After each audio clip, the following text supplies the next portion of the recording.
Good day to everyone. Welcome po sa ating pong devotional Bible message po ngayon. Salamat po sa inyo pong panonood sa aking pong Facebook page at saka sa aking pong YouTube channel. Sana po mag-subscribe po kayo at mag-views na rin po kayo sa devotional Bible message po na ito.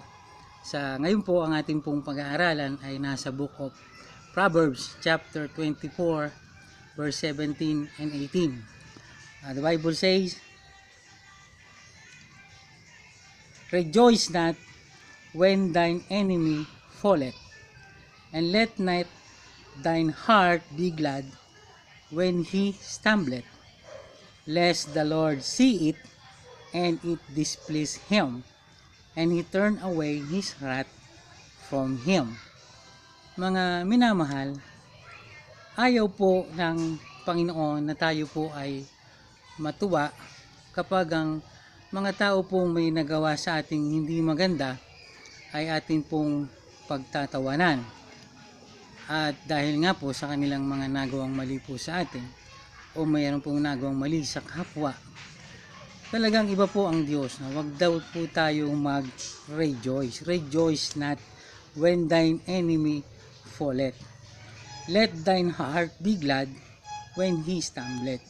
Pag siya po ay dumating na talagang bumagsak po siya dahil sa kanyang mga nagawang kasalanan, o nga po sinasabi po ng mga tao na ito po ay sabi daw po nila karma, kung ano itinanim mo, yun ang aanihin. Pag nagtanim ng masama, masama din po ang aanihin. Pag mabuti, mabuti. Kaya lang sabi po ay matahimik na lang po tayo, sabi dito, at ipanalangin na lang po natin sila. Dahil po, once na tayo po ay nagsalita pa ng against po sa kanila, sabi po sa verse 18, "Lest the Lord see it," makikita ho ng Diyos yan ng atin pong ginawa, "and it displease Him." Madidisplease pala po ang Panginoon sa atin. Hindi pala siya matutuwa po sa atin. Bagamat, siyempre po, kapag gumawa ng hindi maganda po sa atin, nasaktan ho tayo, ay napakahirap naman po talaga, di po ba? Na matuwa pa tayo po sa kanyang ginawa sa atin na hindi maganda. Kaya lang po ay talagang bilang isang Kristiyano, iba ho talaga. Babaguhin talaga ng Diyos ang ating pong pananaw. Gusto natin ma-please natin ang Panginoon kahit minsan talagang nagagrabado po talaga tayo.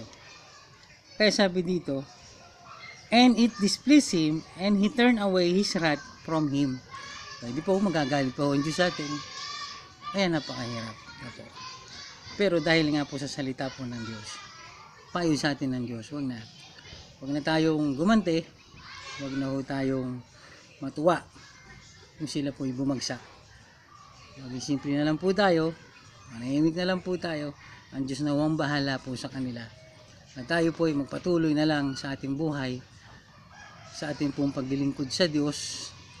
Kayo po mga Kristiyano, patuloy po kayong tumulong sa pastor. Tayo naman po ay bilang mga pastor ay talagang ipinapangaral po talaga natin kung ano yung sinasabi po ng banal na kasulatan. At ang panalangin na po natin na sa mga taong hindi nakakaintindi sa atin at sa mga Kristiyano na hindi tayo naiintindihan, ay patuloy lang po tayo na unawain na lang po natin sila. Hindi mo madali, pero dahil nga po sa biyaya ng Diyos, dahil nga po sa kapangyarihan ng Diyos at sa banal na Espiritu na nasa ating pong puso, siya na po ang magpapaalala po sa atin sa mga salita ng Diyos na atin pong muli na naririnig at nababasa po. Salamat po at sa Diyos po ang kapurihan sa inyo pong pakikinig at panonood po sa aking po na channel po na ito. Sa Diyos po ang kapurihan, muli po sa muli.